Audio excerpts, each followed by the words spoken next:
Assalamualaikum warahmatullahi wabarakatuh. Halo teman-teman, perkenalkan aku Yuliana Marsya Ramadhani dengan NIM 2401072026. Nah, kali ini aku bakal membahas tentang profil PT Indofood Sukses Makmur Tbk dan produk apa saja yang diproduksi oleh PT tersebut. Dan juga nanti aku bakal ngejelasin tentang bagaimana salah satu proses produk dari PT tersebut. Setelah aku melakukan riset dengan teman kelompokku, berikut penjelasan mengenai profil PT Indofood Sukses Makmur Tbk. PT Indofood Sukses Makmur Tbk adalah perusahaan makanan olahan terbesar di Indonesia, yang dimana perusahaan ini awalnya berdiri pada tahun 1960 dengan nama PT Panganjaya Inti Kusuma. Dengan pendirinya adalah Bapak Sudono Salim, yang merupakan seorang pengusaha besar yang juga dikenal sebagai pendiri grup Salim Group. Pada tahun 1964, nama perusahaan resmi berubah menjadi PT Indofood Sukses Makmur Tbk. Lalu sahamnya tercatat di Bursa Efek Jakarta dan Bursa Efek Surabaya. Dari sana, Indofood berkembang pesat menjadi perusahaan yang terintegrasi dari hulu ke hilir. Indofood membangun reputasinya lewat produk Indomie yang bahkan sudah mulai produksi sejak tahun 1972 oleh Manufacturing, oleh anak perusahaannya yang namanya adalah PT Sanmaru Food Manufacturing. Setelah Indomie makin berkembang pesat, bisnis mie instan ini kemudian menjadi bagian utama dari Indofood. Seiring berjalannya waktu, Indofood memperluas usahanya ke berbagai sektor. Ada dari agribisnis seperti perkebunan kelapa sawit, dari Bogasari Flour Mills sebagai produsen tepung terbesar di Indonesia, hingga consumer branded product seperti mie instan, snack, minuman, susu, dan makanan bayi. Kini Indofood dikenal sebagai perusahaan dengan konsep Total Food Solution, artinya Indofood mengelola seluruh rantai pasokan makanan, mulai dari bahan baku hingga produk siap konsumsi, dan produk-produknya tidak hanya mendominasi pasar domestik, tetapi juga diekspor ke lebih dari 90 negara di dunia. Baik, selanjutnya aku bakal membahas tentang jenis-jenis produk yang diproduksi oleh PT Indofood Sukses Makmur Tbk. Yang dimana Indofood menghasilkan berbagai macam produk yang sangat dekat dengan kehidupan kita sehari-hari. Produk yang terkenal tentu saja adalah mie instan dengan merek Indomie, yang tentunya sudah mendunia. Selain itu, Indofood juga memproduksi merek lainnya seperti Supermie, Sarimi, dan Popmie. Di bidang produk susu dan olahan dairy, Indofood punya produk seperti Indomilk, Cap Enak, Tiga Sapi, dan Indo Es Krim.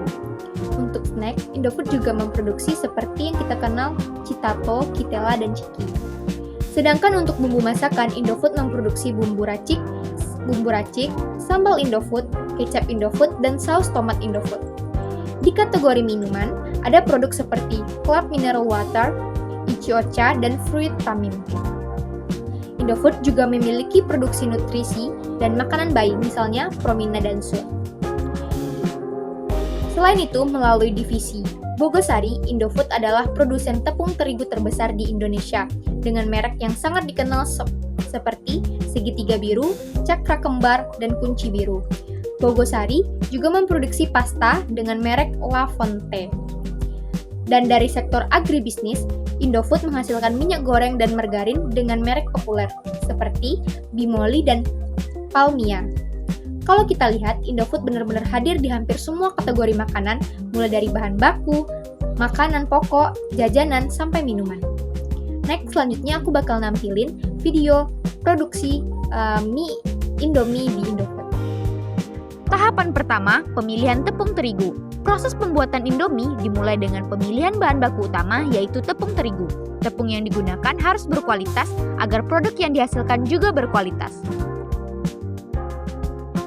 Selanjutnya, yaitu pembuatan adonan. Tepung terigu dicampur dengan bahan-bahan lain seperti air, garam, dan vitamin. Selanjutnya, ada proses pengempresan adonan. Setelah adonan jadi, adonan tersebut dilewatkan ke mesin pengepres. Mesin ini menekan adonan menjadi lembaran-lembaran tipis yang siap untuk dibentuk. Selanjutnya, tahapan pemotongan dan pembentukan gelombang. Adonan tipis tadi kemudian dipotong menjadi uren mie yang panjang. Di tahap ini mesin juga akan membentuk mie menjadi gelombang khas Indomie yang membuatnya lebih mudah untuk dimasak. Selanjutnya ada steaming atau proses pengukusan. Mie yang sudah dibentuk akan dimatangkan dan membuat teksturnya lebih kenyal sebelum digoreng. Selanjutnya proses pemotongan dan pelipatan. Setelah dikukus, mie dipotong sesuai ukuran porsi lalu dilipat menjadi bentuk balok yang kita kenal. Selanjutnya proses penggorengan. Proses penggorengan ini membuat mie menjadi lebih awet dan matang sempurna. Inilah sebab mie itu bisa bertahan lama.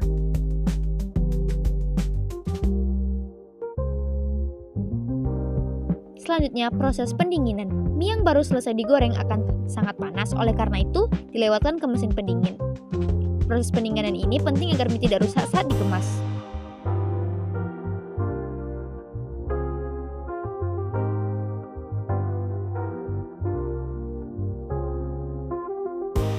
Selanjutnya, proses penambahan bumbu dan proses pengemasan. Mie yang sudah dingin akan dicampur dengan bumbu-bumbu khas Indomie seperti bumbu bubuk, minyak bumbu, dan bahan pelengkap lainnya. Setelah itu, mie otomatis akan dikemas secara otomatis ke dalam plastik pembungkus.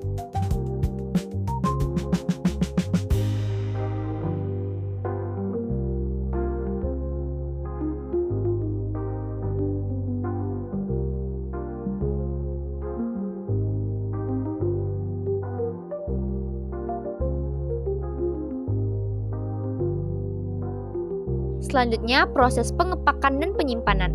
Bungkus-bungkus Indomie dikelompokkan dan dimasukkan ke dalam kardus. Kardus ini kemudian disimpan di gudang, lalu nanti didistribusikan ke seluruh dunia. Halo teman-teman semuanya, pada video kali ini aku akan ngejelasin tentang dua materi penting. Materinya yaitu jenis-jenis biaya dan identifikasi biaya yang dikeluarkan oleh PT Indofood Makmur dalam memproduksi mie. Yuk simak videonya baik-baik. Nah, yang pertama itu ada biaya produksi.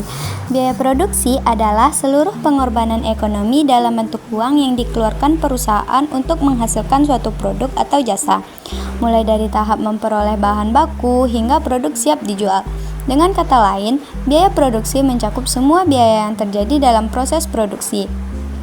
Biaya yang termasuk biaya produksi adalah biaya bahan baku langsung, biaya tenaga kerja langsung, dan biaya overhead pabrik. Dapat kita lihat di gambar yang tertera. Biaya bahan baku langsung. Biaya bahan baku langsung adalah biaya untuk bahan baku yang langsung dipakai. Biaya bahan baku langsung adalah bahan yang mudah dan akurat ditelusuri ke barang jadi. Nah, contoh bahan baku langsung dari PT Indofood Sukses Makmur untuk memproduksi mie adalah tepung terigu, minyak goreng, dan penyedap rasa. Selanjutnya ada biaya tenaga kerja langsung. Biaya tenaga kerja langsung merupakan tenaga kerja yang terlibat langsung dalam pembuatan barang jadi dan pembayaran upahnya berdasarkan unit yang dihasilkan atau berdasarkan jam kerja. Contoh biaya tenaga kerja langsung dari PT Indofood Makmur untuk memproduksi mie adalah misalnya untuk perhitungan dengan unit yang dihasilkan. Seorang karyawan bagian pengemasan mie Indomie dibayar 500 untuk setiap bungkus mie yang selesai dikemas. Nah, dalam satu hari pekerja berhasil mengemas 2000 bungkus mie, maka upah yang diterimanya adalah 1 juta. Yang terakhir ada biaya overhead pabrik. Biaya overhead pabrik merupakan biaya produksi selain biaya bahan baku langsung dan biaya tenaga kerja langsung. Untuk biaya overhead pabrik biasanya dia bersifat tidak langsung. Jika dikaitkan dengan konsep biaya tidak langsung, maka biaya tidak langsung adalah biaya yang tidak mudah dan tidak akurat ditelusuri ke produk. Contohnya adalah air untuk adonan mie, minyak pelumas mesin, dan gaji mandor pengawas produksi mie. Lalu ada juga penyusutan mesin penggiling tepung, mesin pencetak mie, dan mesin penggoreng. Nah, selanjutnya itu ada biaya pemasaran. Biaya pemasaran adalah biaya yang dikeluarkan perusahaan untuk kegiatan menjual, mempromosikan, mendistribusikan, dan mengantarkan produk sampai ke tangan konsumen. Jadi, beda dengan biaya produksi yang berhenti di pabrik. Biaya pemasaran muncul setelah produk selesai diproduksi. Contohnya adalah iklan Indomie di billboard dan gaji sales atau marketing Indofood. Selanjutnya itu ada biaya administrasi dan umum. Biaya administrasi adalah biaya yang dikeluarkan untuk mengelola dan mengendalikan kegiatan perusahaan secara umum, terutama yang berkaitan dengan fungsi manajemen, perkantoran, dan pelayanan administratif. Contohnya alat tulis kantor, beban listrik, dan beban telepon.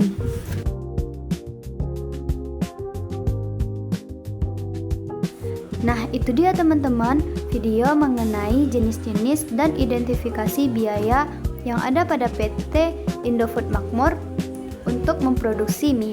Video selanjutnya akan dijelaskan oleh teman aku, Kotrunada, tentang klasifikasi biaya dan laporan laba rugi serta serta HPP atau harga pokok produksi yang akan dijelasin oleh dia di video sebelah.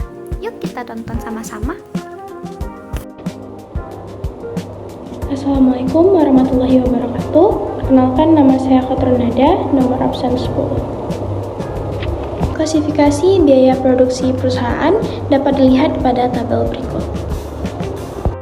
Nah, jadi ini dia beberapa klasifikasi biaya produksi yang dikeluarkan oleh PT Indofood pada periode Januari 2025. Di sini saya mengelompokkannya menjadi dua, yaitu ada jenis biaya dan juga jumlah biayanya. Nah, yang pertama dapat kita lihat bahwa persediaan bahan baku awal pada PT Indofood periode Januari 2025 yaitu sebesar 50 juta rupiah. Nah, ada juga pembelian bahan baku sebesar 100 juta rupiah, biaya angkut pembelian bahan baku sebesar 5 juta rupiah, persediaan bahan baku akhir sebesar 29 juta rupiah, biaya tenaga kerja langsung sebesar 72 juta rupiah, biaya overhead pabrik seperti biaya listrik, sewa pabrik, perawatan mesin yaitu sebesar 31.500.000 rupiah. Selanjutnya ada persediaan barang jadi awal sebesar 40 juta rupiah, persediaan barang jadi akhir sebesar 26.500.000 rupiah, penjualan bersih sebesar 276 juta rupiah, dan yang terakhir yaitu ada beban penjualan dan administrasi sebesar 15 juta rupiah. Berikut dapat dilihat laporan harga pokok produksi PT Indofood pada periode Januari 2025. Di sini dapat dilihat bahwa total biaya produksi atau cost of goods manufacture pada PT Indofood periode Januari 2025 itu sebesar Rp229.500.000. Total biaya tersebut didapatkan dari persediaan awal yaitu sebesar Rp50 juta, ditambah dengan pembelian sebesar Rp100 juta, ditambah dengan biaya angkut pembelian sebesar Rp5 juta, dapatlah bahan baku yang tersedia yaitu sebesar Rp155 juta.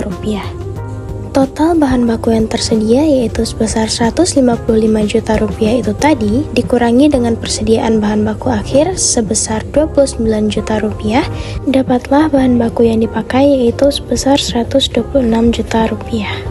Nah, total bahan baku yang dipakai tadi yaitu sebesar Rp126 juta dikurangi dengan biaya tenaga kerja langsung yaitu sebesar Rp72 juta dan biaya overhead manufaktur yaitu biaya listrik, sewa, peralatan mesin sebesar Rp31.500.000. Maka di sini kita mendapatkan total biaya produksi atau cost of goods manufacture yaitu sebesar Rp229.500.000. Selanjutnya kita lihat laporan laba rugi PT Indofood pada periode yang sama yaitu Januari 2025. Di sini dapat kita lihat bahwa laba bersih yang dilaporkan pada laporan laba rugi PT Indofood pada periode Januari 2025 yaitu sebesar Rp18 juta. Angka tersebut didapatkan dari persediaan barang jadi awal yaitu sebesar Rp40 juta, ditambah dengan harga pokok produksi sebesar Rp229.500.000, dapatlah angka untuk barang tersedia untuk dijual yaitu sebesar Rp269.500.000.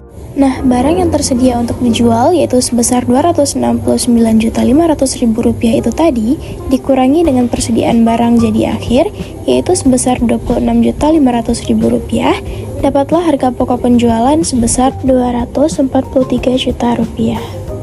Nah, untuk mendapatkan laba kotornya, pendapatan penjualan atau penjualan bersih yaitu sebesar Rp276 juta dikurangi dengan harga pokok penjualan sebesar Rp243 juta, dapatlah laba kotor sebesar Rp33 juta. Nah, laba kotor yang sebesar Rp33 juta itu tadi dikurangi dengan beban penjualan dan administrasi yaitu sebesar Rp15 juta, dapatlah laba bersih sebesar Rp18 juta.